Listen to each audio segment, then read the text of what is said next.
Welcome to the Behind the Art Inspiration podcast, a sneak peek into the studio practices of all types of artists, conversations for collectors who love to listen to the banter and creative process of international artists. I'm your host, Caroline Karp. Let's get to it. Well, hello, everyone. This is season number 2, episode number 11 of the Behind the Art Inspiration podcast. And in this episode, I'm connecting with best-selling author Natasha Wing of Fort Collins, Colorado. Natasha first started writing children's books 33 years ago after having a magical moment holding the book Polar Express. And how are you doing, Natasha? Thanks for being here. Well, thank you for inviting me. This is a treat.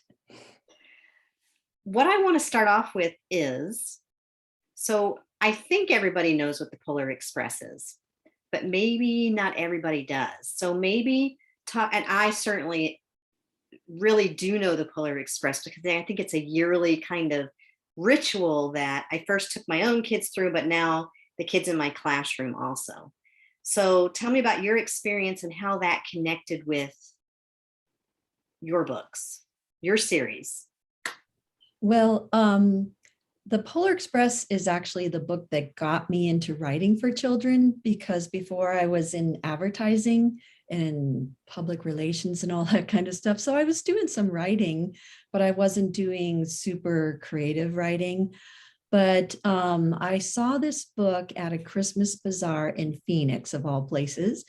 And it was one of, like you were mentioning, one of those magical moments where literally the people around me just disappeared, and it was me in this book, and it was a white light with magical twinkles in it and little sparkles, and the book just kind of transported me. And I'm not an illustrator, I'm a writer, but it was the illustrations that really captured me. But then when I read the story, it just felt like such a, magical story as well, where the little kid hears the sleigh bell from Santa's sleigh. And he, after making a trip to the North Pole kind of thing. And it was all about the magic of Christmas and at what stage do we lose that. But when I came out of this magical moment is when I said, I want to do this for kids. And like I said, I'm not an illustrator, but I was a writer. So I thought, well, I can at least start with the words and then someone else can illustrate. So I could at least be part of it somehow. Right. And the magic was that not everybody could hear the bell. Mm-hmm. Like not everybody could hear it because you could only hear it if you believed, right? Right. And, I still believe, even to this day. And so you're mostly known for the Night Before series. Mm-hmm. And so what was your very first one in that series and where has it led you?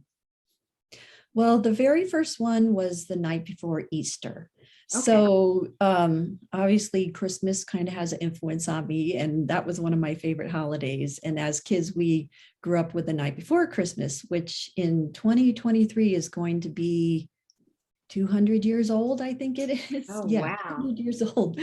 And so, just all that magic of, Christmas and waiting for Santa Claus and the presents and that anticipation of what's going to happen tomorrow on the big day. So another holiday that I always loved as a kid was Easter. So what I wanted to do is kind of capture that anticipation of waiting for the Easter bunny. Right. And to me, it was the same kind of thing, because at night, here comes the Easter bunny, and in the morning, your basket is filled and you're surprised when you wake up. So it was a lot of sort of capturing that anticipation of preparing for the holiday and then the excitement of it happening. So that was the very first one in the series. And then from there, it actually grew sort of organically instead of in a planned way. So the first one did well, and my editor was like, well, why don't you try another one and see what happens with that one. So we did Halloween next, and then we did Valentine's Day and Thanksgiving. And then after the holidays, it started going to school themes. So my first school theme one was the night before kindergarten. And next year I have the night before second grade coming out. So that has expanded too. So can you show us the book, The Night Before Kindergarten? Yes. Okay. Here it is right here in hardback. So this one, I don't have children. So a lot of people say, well, how can you write for kids if you don't have children? Well, I have a lot of friends with children, and they always tell me stories about, their kids. And this one, when I was doing research for it, I remembered when I was going off to kindergarten, that was so exciting because it was new pencils, new haircut, new clothes. I could, notebooks that weren't filled with anything yet. The excitement of I'm going to learn something at school. And so I was trying to tap into my childhood. And then when I was talking to my friends about their kids going off to kindergarten, they're like, oh my gosh, it was kind of sad because, they were growing up. My baby was going away to school. Right. So I was trying to capture that with the parents as well. So it's sort of a story for kids, but it's also for the parents. And I noticed at the end of that book, there was a page where all the parents were crying, right? Yes. And the kids were like, we don't care. We're having fun at school. Yeah, school is cool. Yeah. It's kind of typical. And my connection to that is that I've been an early childhood teacher now. I'm an artist, but I've been an early childhood teacher for, I don't know, years and years and years. Mm-hmm. So I get that very first day type of thing going on all the time, or each year. Yeah. So, and it's hard to explain to kids, why their parents are crying, because they're both happy and sad. They're happy that, their child is going off to learn things, but then they're like, oh, like I said, my baby's going off to school. So hopefully it was reassuring for the parents as well to say their kids are going to be fine. Don't worry about it. And it, when I'm reading a book like that to my class, I'll stop and I'll say, where's that in our classroom? Because we'll look at the pictures or something that's being talked about, and they'll be like, over there. Because classrooms can be, especially kindergarten classrooms, can be similar in so many different places. Mm-hmm. Like the same kind of thing can happen, like the areas that are set up or whatnot. So how many are in that series? Oh boy. I think there's, I want to say 28. I'd have to count because I've got like 5 in the works and two that are coming out next year. So it's been interesting because I would go along, and then I think, okay, what else could I write about the night before? And sometimes I get people from Amazon that would write, oh, I got your book about this, and have you ever considered this topic? And then I'd run it past my editor, and she'd either say yes or no. And a lot of times she does say yes. So there's been a couple times where I thought, oh, I'm done with this series. I just can't think of anything else. And then other ideas will come in, and then it grows again. So I just call it the series that keeps on giving, because I'm not done yet. Yeah. And so your process, when you're doing your writing, do you think about when somebody's going to turn the page? This is just, I'm very curious. Is it a long script, is it long, or do you know when somebody's going to turn the page? Because you're not making illustrations to go with it, but do you have it in your mind? There's a certain rhythm that I've formed because, the night before structure is pretty much already out there, and I'm sort of kind of following it with my books. So there's certain beats, like 'twas the night before, whatever the incident is. And sometimes I put in like the baskets were set on the table with care, kind of like the stockings were set on the chimney with care. So I kind of play off of that. And I definitely play off when the kids were nestled all snug in their beds, and I always have a vision of what maybe they're anticipating about the next day. So there's some beats that I use from the original, but for me, I just still, story is the most important thing and how it's moving along. And I just feel because it's like 4 lines to the stanza that that's where they tend to be breaking the pages, Okay. just because it rhymes. So you sort of want to complete the rhyme before you turn to the next page. So Yeah. that's just with the rhyming books. It's different when I write, narrative nonfiction. Um, I don't usually put art notes into my stories of where to turn the pages. I leave that up to the illustrator because they might have a different take on the rhythm or know like what they want to illustrate next. And it would make either a surprise page turn or a logical one where you're answering the question to whatever, or yeah, answering whatever question was raised on the page before. Hmm. So it's not up to me typically to break up the pages. Right. That's interesting. I mean, because I've not thought about, I would think of it more as being the illustrator, or if Mhm. I were writing something, which I would love to write a children's book, but I have not. I bet you I could. would want to be the illustrator because obviously, I'm very visual Mhm. and would love to do that. Um, so have your illustrators always been the same person, or does it change? It changes, and that's partly because I have different publishers for other books as well. Grosset and Dunlop does my Night Before series, and like I was mentioning, it kind of grew organically. So at the beginning, we had a couple of illustrators we were working with, and then at some point, we're like, well, let's make this all look cohesive, and that's when my name ended up going in on top of the title because as you can see earlier, it's like just the Night Before preschool.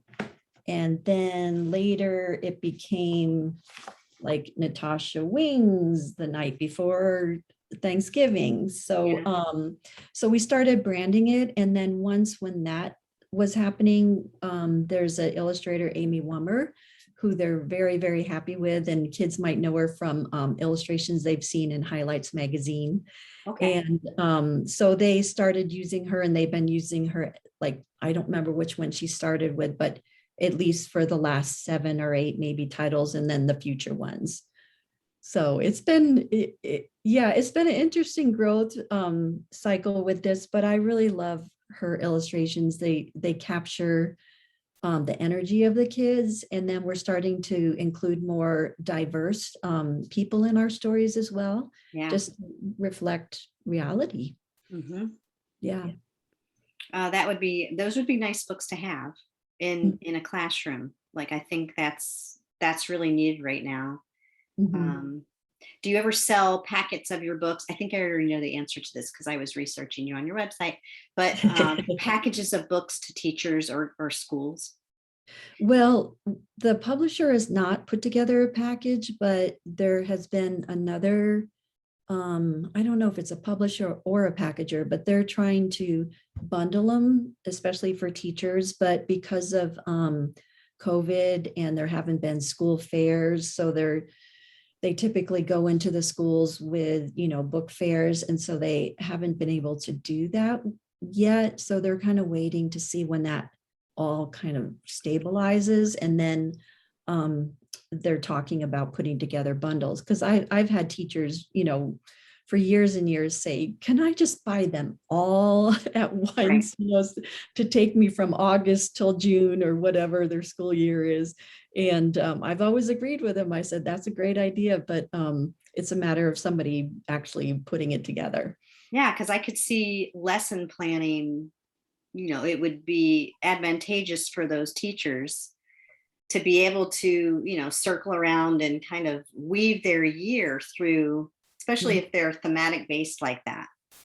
Yeah. And then, the fun spin-off that a lot of teachers have done too is to have the kids compare and contrast. Yeah. So they'll use even my own books, or there's tons of other Night Before books out there too, but they'll use my books and go, okay, how has Mrs. Wing made these books similar and how are they different? And then I'll have kids that will write their own Night Before stories, like the night before the big test or the night before, the new principal or whatever. So it's really fun for them to learn how to structure a story using my stories. I could see that happening too. Yeah, it's fun. Endless options. Mhm. Is there anything else that you would like to talk about? Like anything else you want people to know about what inspires you or moves you as a writer? Well, definitely the night before, as I've tried to draw on my own childhood, because my mom was really good about doing celebrations and holidays.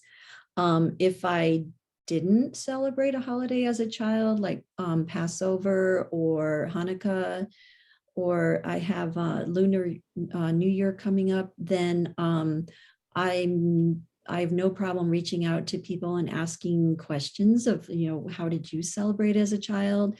And then how do your children celebrate now? Because what I'm trying to do is offer like a current version of how to celebrate holidays, because realizing families are really busy and they're trying to squeeze in as much as they can. So like, especially on Hanukkah when it's over 8 nights, I had a friend tell me that, he and his wife forgot to get 8 candles and they forgot to get, so they ended up using a birthday cake candle for the last night and it had the number 8 on it. So I'm like, oh my God, that's so funny. And that's so perfect, because that just shows, how creative families need to be in busy times. And actually the Right. child was the one that solved that problem. So I get inspirations from friends.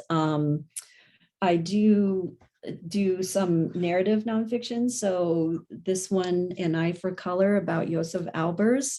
He actually was a neighbor of mine when I lived in Connecticut. And I didn't realize how famous he was until I went to an art gallery and saw his artwork. Yeah. And I later, when I grew up, I'm like, okay, I got to figure out who this guy was. And I started doing research on him. So I had a personal connection to that. And then another nonfiction, When Jackie Saved Grand Central, I had just gotten back from Europe and I was talking to my editor about, going to the Musée d'Orsay, which used to be a train station in Paris, and they'd converted it to an art gallery. And, I was saying, oh my gosh, that building is so beautiful. And they almost tore it down after I think it was called the World's Fair. I'm not sure what they called it back then, but it was the World's Fair. And she goes, well, they almost tore down Grand Central Terminal, but Jackie Kennedy helped save it. And when the little pricklies come up on your arms Yeah. and your brain starts going boing, that's when I'm like, okay, this is an idea I need to check out. So that is a good indicator that it's something I need to research. That I want to read that one. That one was piqued my interest when I was on your website. Mhm. And Um, that one was interesting in that I had to really take a difficult topic, which is historic preservation, and make it accessible to kids, just to show them that when they walk around their own towns and they see old buildings, that there was people behind it who helped save them. And so it was a real challenge to take, like I said, a giant concept and explain to them what it means to save buildings. and what age group is that one for? That's older than My Night Before, so I would say more like 7 to 11. Okay. Yeah, I could I'm go really older interested. too, a little bit older. Like it's a good, like picture books are a really good gateway to further research. So Right. if older kids are doing a report either on Jackie O or architecture or New York City landmarks or something, they could start there, and then there's other books they can read after that to fill in the research. Well, for some reason, and I don't know why, Faith Ringgold is just popping into my head. Okay. Do you know Faith Ringgold? I know the name. She is a children's author. Did children's books highlighting New York, Mm, and she's an okay. artist. So she's, I think, both the author and the illustrator. Mhm. But I think she has artwork in the subway systems, like down in the subways. But Oh, anyway, that's cool. yeah, I can't speak any more than that to it. Although I do, I think she's a great author as well. Um, okay, well, stay right there. I'm going to say goodbye to everyone. And can you tell them where they can find you? Well, my website is natashawing.com. I also have a Facebook page, and it's Natasha Wing Books. I'm on Twitter, not that much, but also Instagram at Natasha Wing. So yeah, just check me out. I'm promoting a new book that's coming out in January, which is totally fun. And I'm playing around with the marketing because it's a book. It's called Oh, yes. The Legend of Lop-Eared Larry, and I this is love under that. a pen name. So I'm playing around with bunnies that are helping me market my books. So yesterday I dropped it off. We have a bookstore bunny in town. So Smudge, the bookstore bunny, is supposed to be reviewing my book right now. So I saw that book on your website and I thought, how cute. Who doesn't love bunnies with long ears? I know I had one in Floppy my ears. 20s. So that's where it all started. That was my inspiration. It was Brer Rabbit. Oh, yeah. Love that stuff. Beatrix Potter. Oh, Yeah. yes. Yeah, it's definitely inspired by her storytelling. So, Well, good. Okay. Well, stay right there. But okay. thank you, everyone, for watching and listening as I share my love of fun, connection, collaboration, and art. It would be great if you subscribe to my YouTube channel and also Spotify. Being a facilitator of conversation, I pose an open-ended question to each artist in my true Caroline style, which is send me a one-sentence blurb about yourself, and the conversation flows from there. Um, so thanks, everyone, and I'll see you next time on episode number 12, which I'm going to actually be filming tomorrow. But, I'm going to stop the recording.